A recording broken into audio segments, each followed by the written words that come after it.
Hello and welcome to Runkle of the Bailey. My name is Ian Runkle. I'm a Canadian criminal defense and firearms lawyer.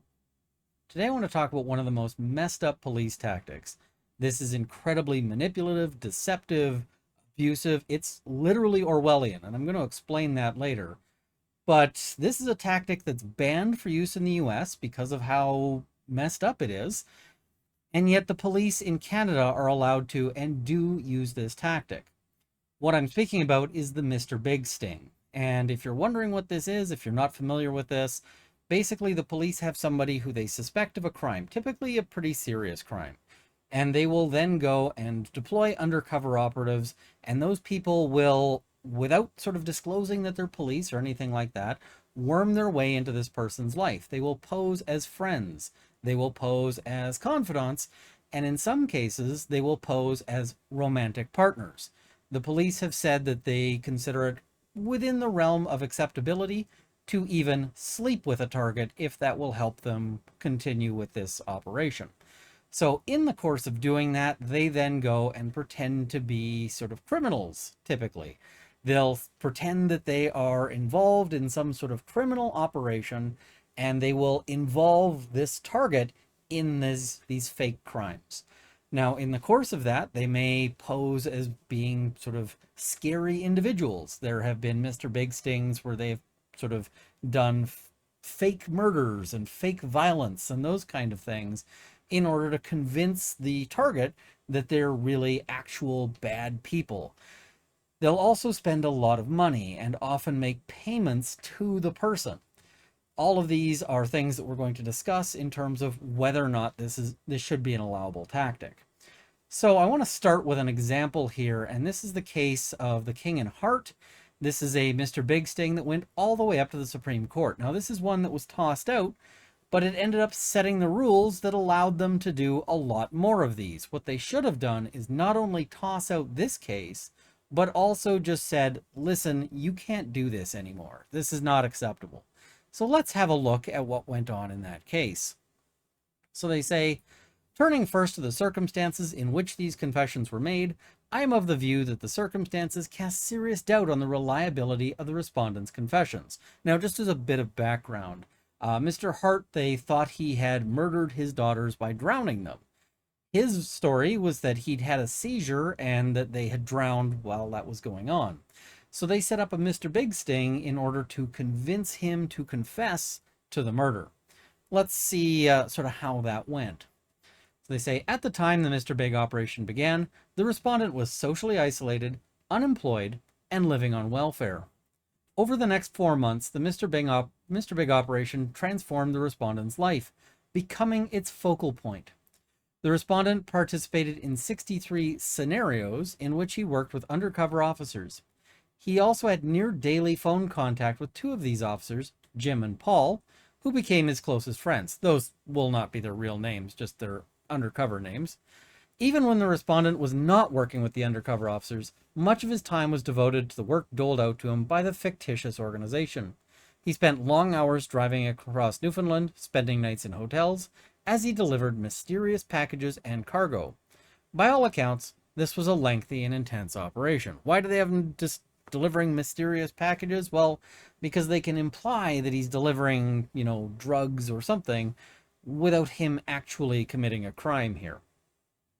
So with this transformation, the respondent's life, with this transformation of the respondent's life came powerful inducements. Financially, the Mr. Big operation lifted the respondent out of poverty.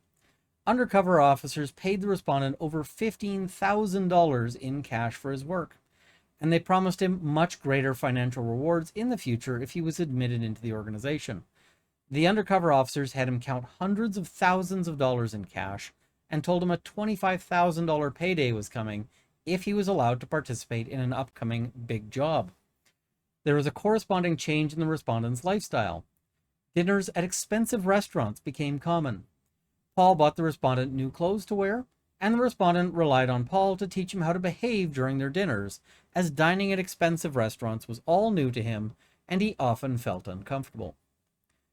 The respondent attested to the powerful impact of these financial inducements at the outset of his meeting with Mr. Big, telling the crime boss that his life had been really rough before he started working for the organization. And that he had been unable to afford even a bed to sleep on. He told Mr. Big that he'd come from having nothing, that working from the organization had lifted him out of those dire circumstances, and that he would never, ever forget how good they'd been to him. And I bet that is absolutely true. I bet he will never forget what the police did to him in the course of this. Um, so, at least as enticing as the financial inducements held out to the respondents was the promise of friendship that came with working for the criminal organization. The undercover officers, aware of the respondent's social isolation, sought to become his best friend. At the outset of the operation, the officers plotted to separate the respondent from his wife, telling him that she was not allowed to accompany him as he traveled across the country working for the organization. So you can see the level of manipulation here. And when we talk about how Mr. Hart was isolated and poor and desperate, these are things that they really consider when they decide whether to use this tactic on somebody. They don't want to use this tactic on somebody who's got a strong social network and who's got resources. They want to use it on people for whom these things will be powerful levers. And in this case, not only did they say, oh, well, this guy's isolated, we can become his best friend, but they also tried to put a break in between him and his wife in order that they could deepen that and facilitate this. With remarkable ease, the officers quickly and deeply ingrained themselves in the respondent's life. By early April, less than 2 full months into the operation, the respondent told Jim and Paul that they were like brothers to him and that he loved them, a sentiment he would repeat throughout the rest of the operation. Indeed, the respondent preached that loyalty to this family was more important to him than money. The depth of the respondent's commitment to the organization and the undercover officers can hardly be exaggerated. The respondent would constantly call his friends, Jim and Paul, looking for work, and he would anxiously await their planned meetings. He told the officers he was planning to leave Newfoundland so he could work for the organization full time. He even purported a willingness to leave his wife if that is what it would take to join the organization. And when he was finally arrested on June 13th, the respondent's first call for help was naturally placed to Jim. It was in these circumstances that the respondent confessed to Mr. Big and participated in the reenactment. When he entered their June 9th meeting, the respondent knew his ticket out of poverty and social isolation was at stake. Jim implored him to be honest with the boss. Early on in the interrogation, Mr. Big drove home the importance of honesty, telling the respondent that the minute the trust is gone, everything is gone. The conversation quickly turned to the death of the respondent's daughters, and Mr. Big immediately asserted that the respondent had killed them. When the respondent denied it and claimed to have had a seizure, Mr. Big perfunctorily dismissed this explanation as a lie. No, don't lie to me. Don't go with the seizure stuff. You're lying to me on this, okay? So all of these thousands of dollars, the expensive dinners, the trips, the friendships, all of those hinge on this Mr. Big figure, this undercover police officer, believing his story. And this individual has said, I'm not going to accept that you had a seizure. I'm not going to accept that. So, continuing on. The circumstances left the respondent with a stark choice: confess to Mr. Big, or be deemed a liar by the man in charge of the organization he so desperately wanted to join. In my view, these circumstances, considered as a whole, presented the respondent with an overwhelming incentive to confess, either truthfully or falsely. So, court says, having determined that the circumstances in which these confessions were made cast serious doubt on the reliability of the respondent's confessions, the next question is whether these confessions contain any indicators of reliability. In my view, they do not. In the first place, the respondent's description of how the crime was committed is somewhat inconsistent. In his meeting with Mr. Big, the respondent started off by denying that he killed his daughters. Later, he said that they fell into the water. After further pressing by Mr. Big, the respondent claimed that he pushed his daughters into the water by striking them with his shoulder. But when he participated in the reenactment with Jim 2 days later, his explanation changed again. When Jim knelt down next to the respondent and asked him to demonstrate how he pushed his daughters, the respondent nudged him with his knee. He had to use his knee because Jim, kneeling down, was not tall enough for the respondent to shove with his shoulder. The same would undoubtedly have been true for his small children. More important than these inconsistencies is the complete lack of confirmatory evidence. Given the peculiar circumstances of the case, it is unsurprising. The issue has always been whether the respondent's daughters drowned accidentally or were murdered. There was never any question that the respondent was present when his daughters entered the water. All of the objectively verifiable details of the respondent's confession, for example, his knowledge of the location of the drowning, flow from his acknowledged presence at the time the drowning occurred. When the circumstances in which the respondent's confessions were made were considered alongside their internal inconsistencies and the lack of any confirmatory evidence, their reliability is left in serious doubt, and I'm forced to conclude that their probative value is low, i.e. that they give us very little indication as to what actually happened. On the other hand, these confessions, like all Mr. Big confessions, carried with them an obvious potential for prejudice. The jury heard extensive evidence that, for 4 months, the respondent devoted his entire life to trying to join a criminal gang.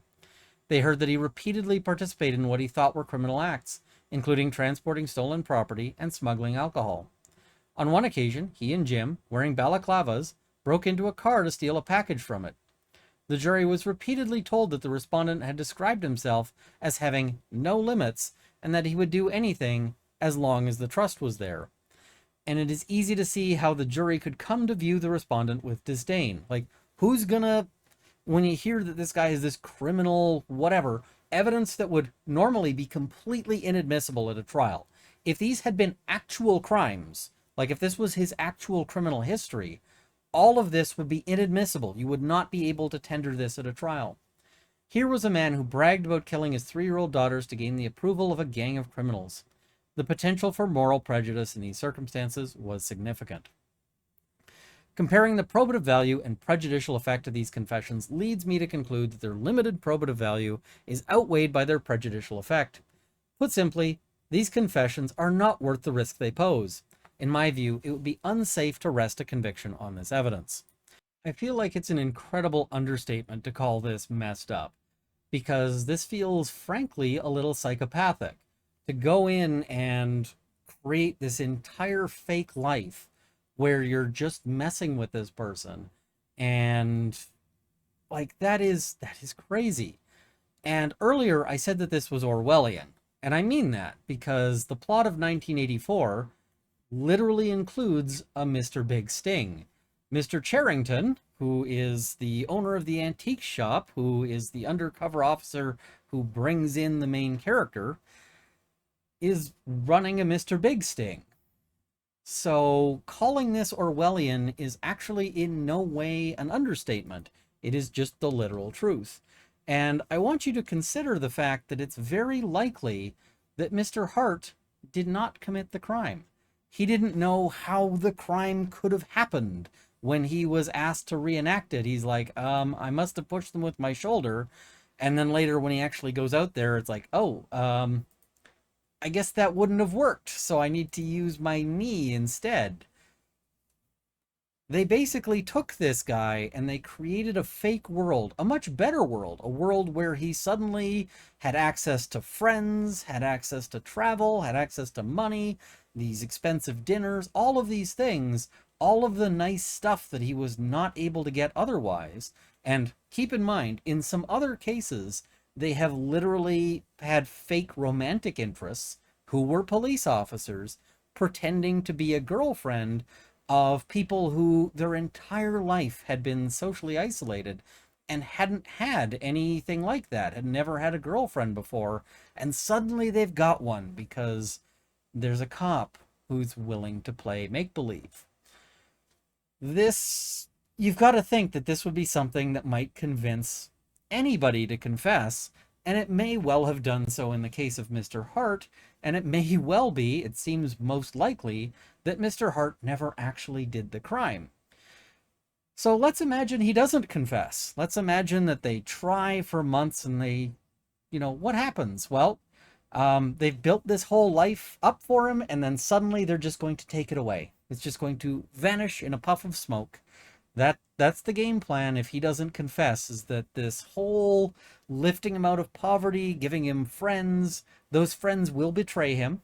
one way or the other at the end of this, and that all of these inducements will go away.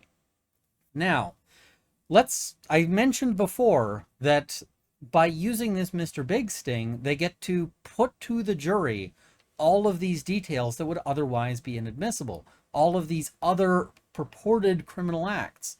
Now, normally, that would be something that is absolutely not permitted. If you think somebody committed a murder, you're not allowed to tender evidence of an unrelated breaking into a car or an unrelated anything, because the jury will convict on that on the basis of that improper connection. The idea that, well, this person is a bad guy and therefore he's more likely to commit crimes. But the Mr. Big sting lets them sneak all that in there. And, then we tell the jury, oh, don't use that against him. But of course they do. Obviously they do, right? That's why we wouldn't allow it to be told to the jury under other circumstances and then wave it off with oh, don't use that against him. Of course the jury uses that.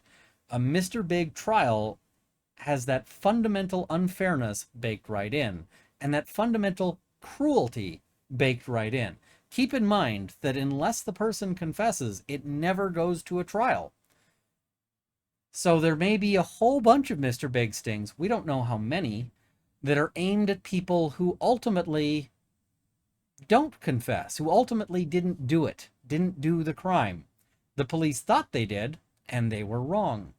And each of those people will have their lives wrecked by this police involvement. And just think about it. If Mr. Hart, who was lifted out of poverty and lifted out of social isolation by this, Mr. Big sting, if he hadn't confessed and he gets thrown out of this criminal organization, this fictional criminal organization, what do you think he might think is the solution after that to his new poverty and social isolation?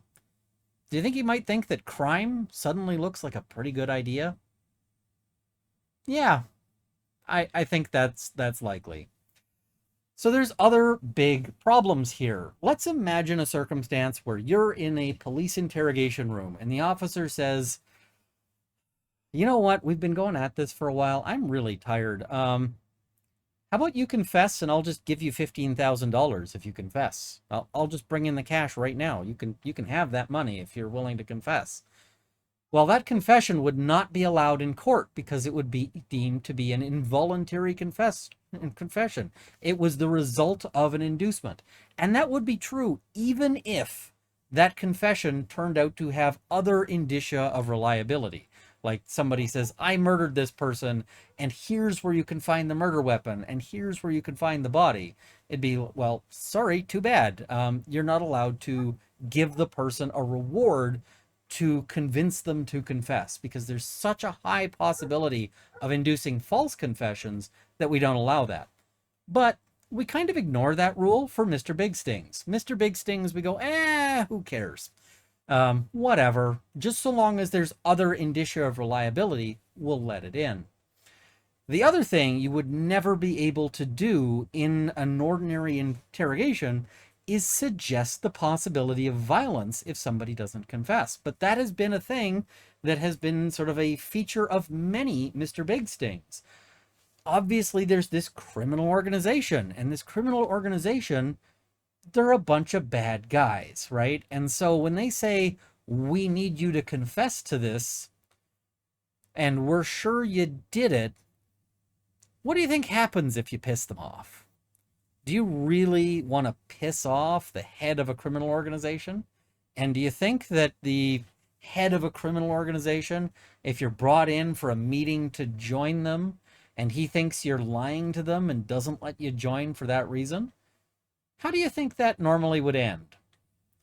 So, understandably, a lot of people fear for their safety there. And I will tell you that if a police officer walked into that interrogation room and said, listen, we're going to give you half an hour to decide. Either you decide to confess or I'm going to break your teeth. Like I'm going to punch you in the face. That confession would also be inadmissible, but we allow the police to sort of hint at this in the course of a Mr. Big sting. I think the Supreme Court, because the case of the King and Hart is a Supreme Court decision, I think they really missed the ball. They did say, oh, we're not going to allow it in unless there's other indicators of reliability. And that, to me, is a big problem. What they should have said is, listen, we're not going to allow this in at all if there is even the slightest hint of an inducement or the slightest hint of coercion. Not that it has to be, you know, overwhelming or anything like that. It just has to be the slightest hint. And quite frankly, they should have made it very clear that there are no Mr. Big stings that pass this test. This tactic should be abolished in Canada completely. And the fact that no government, no political party is making a stand on this is, quite frankly, I was going to say disappointing, but disappointing implies that you have expectations. It is sad. It is pathetic. It is an indictment of our political system. So I would very much, if I was ever in power, you better believe I would be getting rid of these because of the potential impact they will have on, you know, on innocent people. And you better believe that innocent people will be targeted. It seems very likely that one was in the case of Mr. Hart. Anyway, those are my thoughts. Let me know what you think in the comments below. Oh, yes, some people might say, why do police use these? Well, because they find it frustrating sometimes that they might suspect that Mr. Hart committed a murder, but they don't actually have any evidence of a murder. They don't actually have anything to prove it.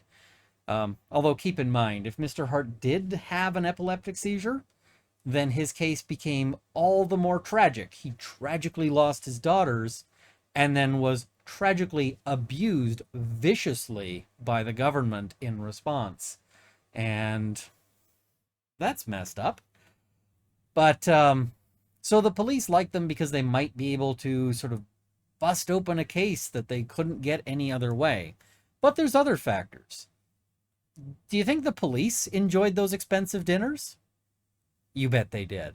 The budgets on these things are basically off the hook sometimes, and the police think it's fun. They get to be like, hey, we're these undercover, like, fake criminal badasses living the fake criminal lifestyle.